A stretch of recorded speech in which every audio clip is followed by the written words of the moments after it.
So I'm just on my way to pick up a load that I bought at auction, and I'm at a traffic stop, or rather construction stop.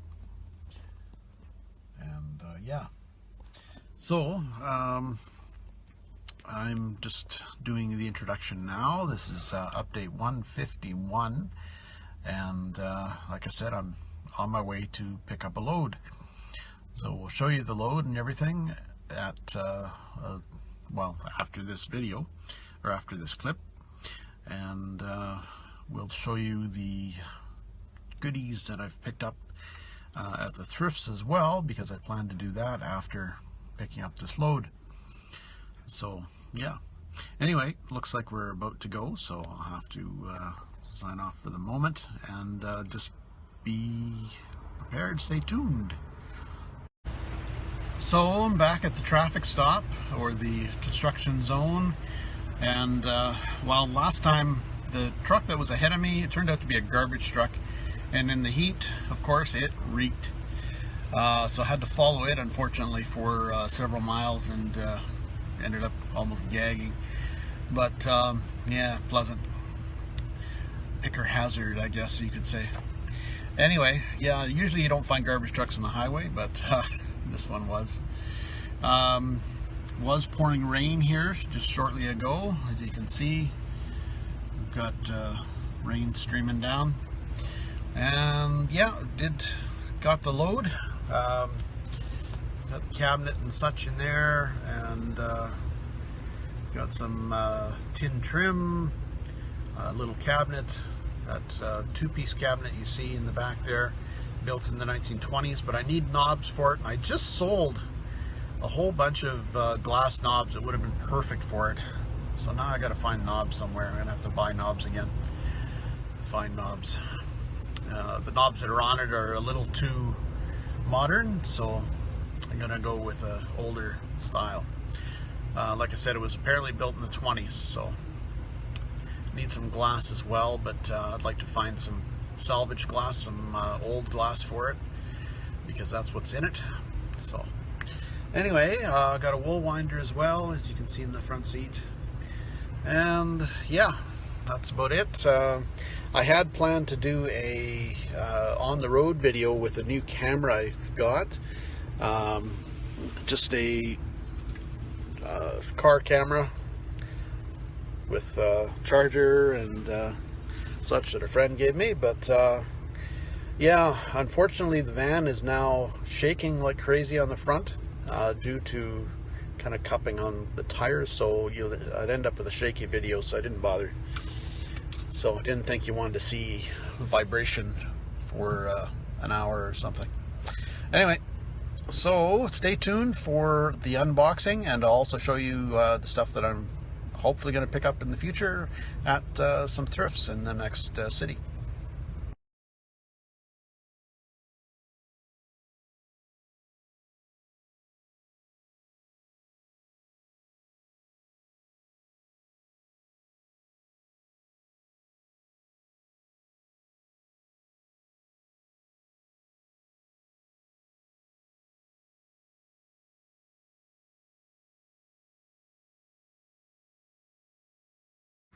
So made it back home all right, and I figured I'd show you the finds from the thrift shops first, and we'll go through the stuff I bought at auction later or after this. So per usual, found a bunch of Bakelite, got a whack of it here, various knives, cake server, and forks.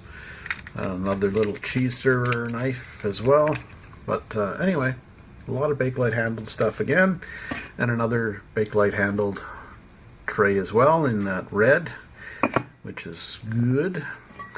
And I also actually picked up some books on airplanes, the Douglas DC-3, Lockheed Constellation, the Boeing 707, and also got some hardcovers with under the same topics, a Boeing 707 727 scrapbook, and one on the Lockheed story right there. So I'm not sure what they're worth. I'll have to do some checking on Abe Books and Amazon and such and see what they're going for. But they were priced right, so picked them up. And also picked up cool tin. Allen's Coffee right there. Kind of a nice big graphic tin. Nice colors and such. Not a extremely valuable tin, but still very decorative and cool. So that was a cool one. And sterling silver.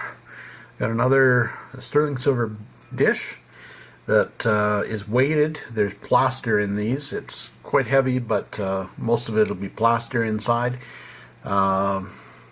Did end up spending $6 on it. So what we're going to do with that is peel all the silver off, empty it of the plaster, and see what we come up with scrap silver wise. Just as a dish, it's probably not going to sell. The factory, what they did was used a candlestick and had a glass made for the top. As you can see right there, it's just inserted into the candlestick, but it is sterling, so I don't know if you can see that or not, but it is sterling silver right there. So the quickest way to make some money on it is scrap it. So it's already a little loose, so we'll take it apart in another video and show you what silver we get out of it. And there was a little bonus. When I went to one of them, they had a deal where you shake a dice and you get a certain percentage off, and I ended up rolling a 5 and got 50% off of my purchase, so that was good. That was the books and a piece of Bakelite. And in the change, I got a 1941 quarter. Pretty worn, but it melts at $4 worth of scrap. So that was a little bonus. So we got had to pay $5.25 for my purchases and got a quarter that's worth $4. So that was good. Anyway, that'll go to scrap at some point. And yeah. So that's it for the, oh wait a sec, no, I did get one other thing. Another clip frame. One of these suckers. I've got some paper stuff that needs a larger frame, so that's what I picked it up for. Always good to display paper stuff in those. Anyway, so on to the next stuff that I picked up at auction. So a friend gave me a hand unloading this cabinet, so I was able to get it in here today. We're just the day after the auction, which is nice. I don't have to keep it all in the van. Anyway, it was built in the 1920s, and apparently, and is missing a couple panes of glass. Neat cutouts. Got these kind of pastry elongated tart cutouts. Not sure what you could call them. I think it's been refinished maybe earlier in its life, which is unfortunate because I would have loved to have seen a lot of color on this thing. But maybe it was like this all the time. I don't know. We'll see. There obviously was some piece here that came down. By the looks of it, it looks like it's missing from this side too. The drawers just sit there and come out. Obviously it didn't get used much because there's no wear here, unless that's been sanded out when it was refinished. The knobs unfortunately are modern, so I'm going to have to change them or sell it as it is and let somebody else change them. But yeah, nice kind of cupboard. So I just gotta give it a light clean. Adjust the doors are a little loose, unfortunately. By the looks of it, it kind of needs re-gluing. So yeah. Anyway, it is what it is. Price was still okay. So yeah, all pine. Yeah. Anyway, so yeah, a decent piece for the money. Going to price it at about 4 1/4, I think, as it sits. Maybe a little less, we'll see. Just want to turn it over and get it gone, because it does need some TLC. And I've got a little cabinet here that I can flip over, hopefully. Just a little primitive cabinet. There was also a footstool made out of a crate. And the reason I buy these is sometimes the crates themselves are more valuable than what the item they were made into. So I strip off the fabric to see what crate it is. So I'm going to do a video on that, and if it's anything exciting, I'll post it. And I got a mirror as well, right there. Nice long oak frame mirror. And then we come to the boxes. So we'll go through the boxes in a moment, right now. So first off is an area history from Deloraine, Manitoba. So that'll go in the with my area histories in the store. Let's see what else we got. A lot of paper.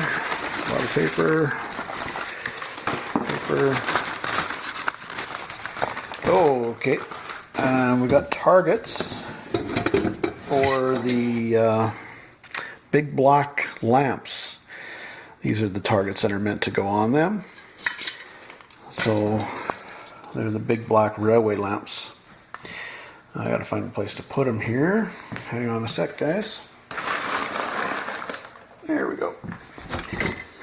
And this is kind of a heavy steel target. And some tins. Esalube D3. And somebody shoved another tin in there to make a container, I guess. Same with this one. Donmax T6. I'm wondering whether they couldn't get the tins out, and that's why they've left them in there. Well, I can't remove it with one hand, so we'll just leave them alone for now. Alright, so that's one box.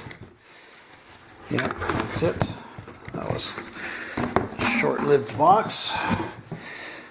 Alright, and what do we got here? Alright,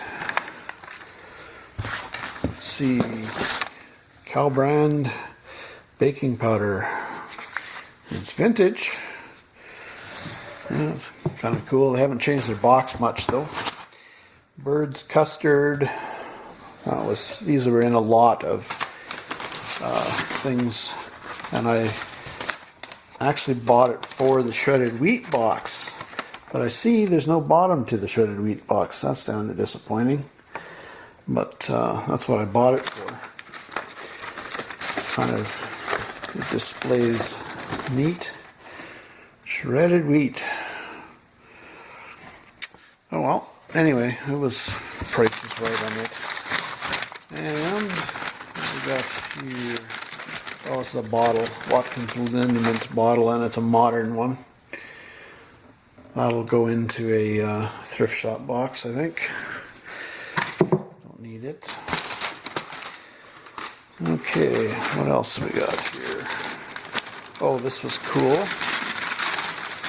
Oh, it's got some marks on it. I couldn't tell whether it was dirty or not, but Teton of Canada. Men's work shirt, or maybe dress shirt. I'd say work shirt. Kind of a cool shirt. That was kind of odd that they had put it in. Normally I don't see that sort of stuff in their auctions. Let's see. We got some smaller stuff. This was a military bag with Dingwall on it. So I don't know whether that's from the Dingwall family in Winnipeg that were the jewelers or not. I'm going to have to do some research. But that's a military bag. Ditty bag, I guess they called them. Something like that. Oh, and there's something inside. Oh, wire. Okay. Alright. And so I'm going through the jewelry and watches that I bought. This is the thing about auctions, that you can't actually examine your merchandise. You don't know what you're buying. So I'm lucky in some ways because I bought this lot of watches. It cost me $10, and pretty much this one's junk, this one's junk, this one's junk, this one's junk, this one's junk, this one 14 karat gold. Now there's no way I would have gotten that at the live auction because somebody else, I'm sure, would have noticed that it's 14 karat gold. So we got a 14 karat gold watch. That's just the bezel. It's not the strap, unfortunately, but is 14 karat and it's clearly marked. So why that wasn't put on the auction, I don't know. Fine for me. I'm happy. Yeah, so that's probably $80 worth of gold, thereabouts, I suspect. So that was pretty good because it cost me $10 for that lot. So I did all right. So there was also, let's see what we got here. There was also, I bought a lot that was described as being cufflinks with horses on them, which is basically what they are. For example, there's one of the ones that was there, the vintage cufflink, and they cost $10 as well. But this was the other pair of cufflinks. We've got Zorro. So yeah, so that was another $10 purchase, and the Zorro cufflinks are worth about $35 to $45 thereabouts. If I don't break it when I'm bending this back. There we go. Anyway, but yeah, Zorro. So that was cool. So that was a good deal. And then I also took a risk on this little bag of jewelry. There's a little lot of jewelry. Looks like some glass button earrings. There's somebody's made, or maybe made in the factory. I don't know. It's a pair of them. They're nothing fantastic, but still they're there. And a chain, just part of something. I suspect it's silver, but maybe not. I guess we'll see. Do some testing. And another pair of earrings, again, just kind of junk costume. And then there was this. I've got one of these already, and mine's marked 925. So whether this one is or not, I don't know. But we'll check it out. So hopefully it is. I can't see anything immediately, but we'll look at it a little closer later. So that's it. That was all the auction buys. Good, nice little bonus there with that gold watch. Happy with that. So yeah. Anyway, thanks for watching. Appreciate the views. Please be sure to like and subscribe, and you'll see more of my finds and picking, etc. Haven't been out picking that much.